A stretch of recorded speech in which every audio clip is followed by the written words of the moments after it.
हाथ में बाटे बाबा हमका चले सिखावा। दुश्मन बाटे चौतरफा दुश्मन से बाबा लड़े सिखावा। रोग दोष सब दूर करा हालत कैदा चंगी। राम लला के संगी हे राम लला के संगी दबदबा हमार रखा बनाए पवन पुत्र बजरंगी। हे राम लला के संगी हे राम लला के संगी दबदबा हमार रखा बनाए पवन पुत्र बजरंगी। पवन पुत्र बजरंगी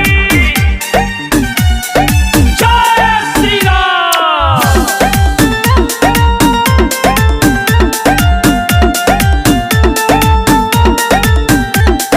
तीनों लोक में बाजे डंका अवध में आना जाना रहे। पहलने वाला बालाजी तोहरे नाम के खाना रहे।